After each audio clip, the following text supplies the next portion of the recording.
Olá, queridos. Eu espero em Deus que todos estejam se cuidando, porque isso é um ato de amor. Amor a você e amor a todas as pessoas à sua volta. É tempos extremamente difíceis. Mas a gente também pode ver, apesar de tudo isso, gestos de solidariedade, de amor, de carinho, de respeito a todos aqueles que estão sofrendo. Pessoas que se levantam, que abrem o coração, se desdobram para ser bênção na vida de pessoas que estão perdendo seus entes queridos, que estão na linha de frente dando o seu melhor para que outras pessoas possam se recuperar o mais rápido possível. Pessoas assim fazem a gente caminhar com esperança, na certeza de que dias melhores virão, porque tem tantos empenhados em fazer o bem, em dar-se a todos aqueles que sofrem, muitas vezes desprovidos do carinho e do amor de seus parentes, porque estão presos a um leito onde não pode ter contato com ninguém. Então, essas coisas faz a gente ter esperança no ser humano, nas pessoas. Eu me lembrei de Rosa Parks, uma moça negra, costureira, que trabalhava no centro da cidade, Montgomery, e todos os dias à tarde, depois de um dia de trabalho, ela tomava uma condução para ir para sua casa. E naquela época, o transporte público da sua cidade era legalmente segregado. Tinha lugares que podiam sentar brancos e outra fileira que podia sentar negros. Tinha uma placa que delimitava isso. Se o número de brancos fosse maior, a placa andava para que os negros pudessem levantar e dar lugar aos brancos. Rosa Parks, um dia de muita chuva, ela entrou correndo no ônibus pela porta da frente. O motorista logo disse a ela: desce, você não pode entrar por essa porta, é pela porta de trás, salte agora. Mas está chovendo, salte já e entre pela porta de trás. Quando ela desceu, ele arrancou com o ônibus e deixou ela no meio da tempestade. Alguns dias depois, mais precisamente no dia 1º de dezembro de 1955, ela, depois de um longo dia de trabalho, tomou o ônibus para ir para sua casa. Pela porta de trás, sentou na fileira que era destinada a negros. 3 pontos depois tinha um teatro e o espetáculo estava terminando. E os brancos começaram a entrar dentro do ônibus. E o ônibus começou a encher-se de brancos. O motorista, então, pegou a placa e foi adiante para que os negros levantassem e os brancos pudessem sentar. Rosa Parks não se levantou.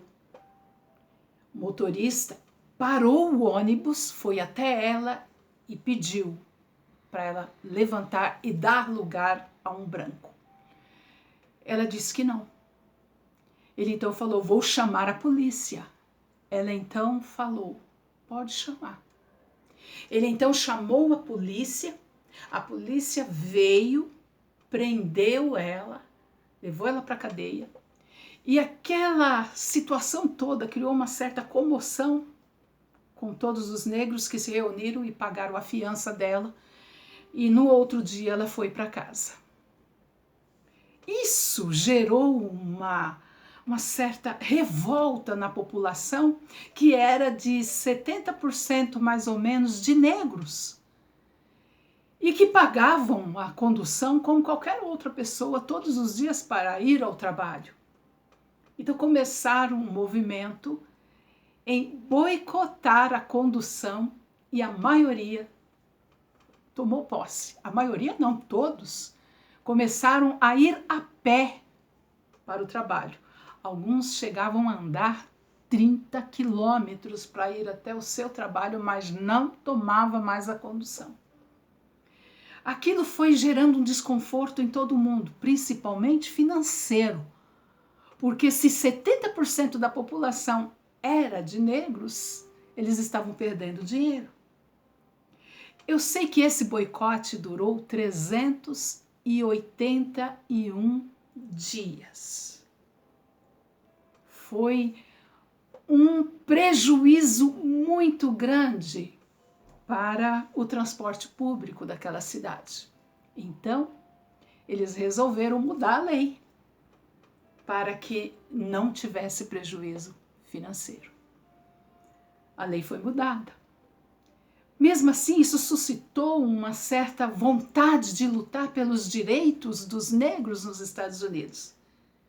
Rosa Parks, ela inspirou um movimento que começou ali naquela cidade para buscar resolver todas essas questões que eram tão cruéis, tão desumanas. Buscar então um líder para ajudá-los nisso.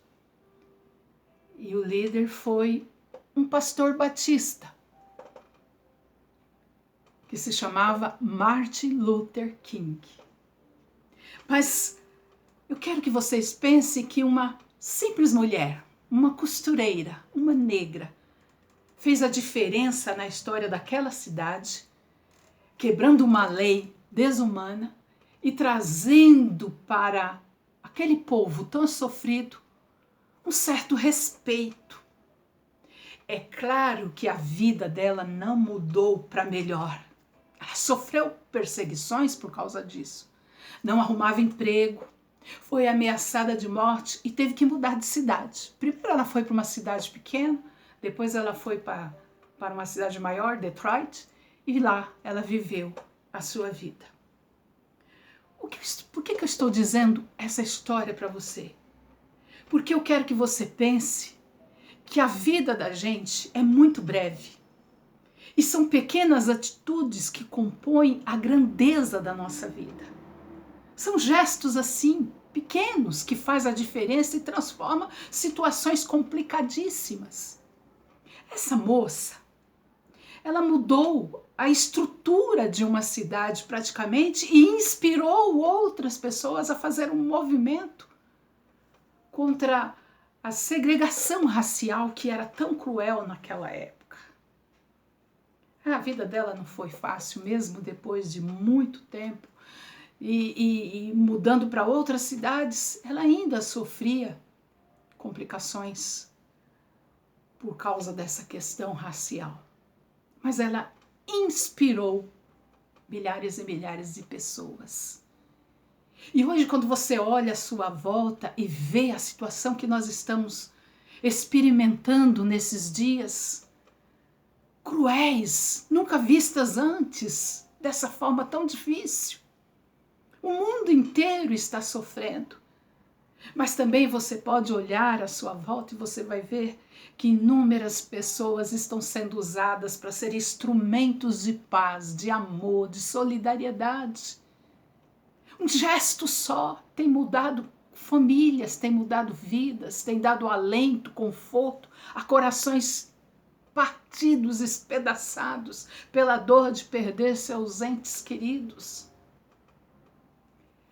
Mais de 20 mil pessoas já perderam as suas vidas. E não são números, estatísticas apenas. São mais de 20 mil pessoas, amores de alguém. Amores de pai, amores de mãe, amores de filhos, de esposas, de netos, de primos, de parentes próximos, distantes, de amigos. Gente talentosa, gente com sonhos, com projetos de vida. É difícil olhar para tudo isso sem incomodar dentro da gente um sentimento de compaixão, somente sendo muito duro, frio, para não ver tudo que está acontecendo. E quando eu vejo isso, eu me lembro do Salmo 90. Porque o Salmo 90 foi escrito por uma pessoa maravilhosa, Moisés. Moisés foi um homem que esteve cara a cara com a morte o tempo todo. Pelo menos os 40 anos que ele passou pelo deserto guiando o povo de Israel até a terra prometida, ele viu todos os dias gente morrer. Porque aquela geração inteira que saiu do Egito não entrou na terra prometida. Somente 2, Josué e Calebe. Então Moisés estava todo dia encarando a brevidade da vida, como a vida é rápida. E ele é tão maravilhoso em descrever a brevidade da vida que ele diz que a vida é como um sono, que a gente dorme agora, daqui a pouco a gente acorda e parece que a gente acabou de deitar. E a gente olha e fala assim, nossa, parece que eu dormi agora, já passou tudo isso, já é outro dia. A vida é assim. Quando você menos percebe, já se passaram 20 anos. Ele também descreve a vida como a erva que cresce no campo. Cresce, fica verdinha, viçosa, floresce. Mas de repente murcha, seca e se acaba. A vida é assim. Tem o florescer, o vício da juventude, mas vai acabando e um dia vai embora. A parte que eu gosto mais que ele descreve sobre a brevidade da vida é quando ele fala que a vida é como um conto. Não é um filme, não é um longa-metragem, não é uma novela. É um conto que ele descreve como um conto ligeiro, que alguém lhe conta rapidamente. Isso é a vida. Então, quando ele olha para tudo isso, ainda ele faz uma reflexão sobre esse tempo tão breve. E ele diz que a vida da gente chega até 70. Passando disso é cansaço, é fadiga. Não há mais a força nem o vigor da juventude. É difícil. Então ele fala assim, se Deus é tão grandioso, se Deus é eterno, para ele o tempo não existe, não se acaba, mas para mim tem. Eu estou preso a um tempo. Então ele diz assim, eu preciso aprender a viver. Eu preciso aprender a viver. E no verso 12 ele faz um pedido a Deus. Senhor, ensina-me a contar os meus dias, para que eu alcance um coração sábio. Porque ele entendia que ser sábio era a única forma que ele tinha de aprender a viver. É com sabedoria. E ele só entendia que a sabedoria poderia ser dada por Deus, podia ser dada por Deus, para que ele pudesse viver a vida de forma sábia, aproveitando cada minuto, cada segundo, vivendo ela intensamente. Porque a gente não sabe. A gente perde tempo demais com mediocridades, com coisas insignificantes. A gente perde tempo demais com bobagens. Então ele estava pedindo, Senhor, dá-me sabedoria. E ele vai pedindo mais ainda coisas que são fundamentais para a gente viver bem. Ele fala assim, olha, eu quero te pedir que nos dias maus, nos dias difíceis, quando ele fala isso, eu tenho a impressão que ele está ali de trás da porta, escrevendo isso para os nossos dias, os dias atuais. Nos dias maus, eu quero te pedir, Deus, que eu veja as obras das tuas mãos. Você tem visto? Eu tenho visto. Na atitude desses médicos todos, de todo o pessoal que trabalha no hospital, aquele aparato todo para cuidar de cada doente. Daqueles que, com a ambulância para todo lado, levando, correndo, à mercê de serem contaminados, mas eles estão trabalhando dia a dia para o bem-estar de muitos. Todos aqueles que trabalham nos hospitais, bombeiros, enfermeiros, atendentes, todos têm se doado. E nisso eu vejo as obras de Deus. Policiais, tantas pessoas que estão na linha de frente, neles eu vejo a mão de Deus, as obras de Deus. Então ele fala assim, ó, nos dias maus que eu quero ver, eu quero visualizar as obras das tuas mãos. Porque a gente não vê. A gente não tem o hábito de ver as obras de Deus à nossa volta. A gente só vê as coisas ruins. Mas a gente não vê um Deus presente, um Deus que cuida, que zela, que protege, que está do nosso lado. Ele encerra, entre aspas, o Salmo, porque a maioria dos estudiosos diz que o Salmo 91 é continuação do Salmo 90, mas ele diz uma coisa assim que eu gostaria muito que você guardasse no seu coração. Ele fala assim para Deus, para minha vida ter sentido, para eu aproveitar bem a vida, porque ela é muito curta, ela é muito breve. Eu quero que as obras das minhas mãos sempre tenham a tua aprovação. Eu quero que as minhas atitudes, os meus comportamentos, a minha forma de andar, de viver, de lidar com todas essas coisas, a minha forma de estar com as pessoas, tenha a tua aprovação. Confirma, Senhor, as obras das minhas mãos. Confirmar as obras das nossas mãos é pedir a Deus que Ele diga, muito bem, você está agindo certinho. É desse jeito mesmo que eu espero que um filho meu haja no dia a dia, principalmente nos dias maus. Eu acho que Moisés é um homem extraordinário, mas quando ele escreveu esse salmo, ele estava completamente tomado pela graça e pelo amor de Deus, porque ele viu como a vida é breve. E ele está nos ensinando hoje que nós precisamos redescobrir como viver uma vida plena e feliz. É pedindo que ele nos ensine a contar os nossos dias. Como foi a vida de Rosa Parks? Rosa Parks viveu uma vida simples, mas que tocou a vida de todos à sua volta e fez a diferença. Eu me lembro que a história conta que um período da vida dela, já bem de idade, ela não conseguia pagar o aluguel do seu apartamento.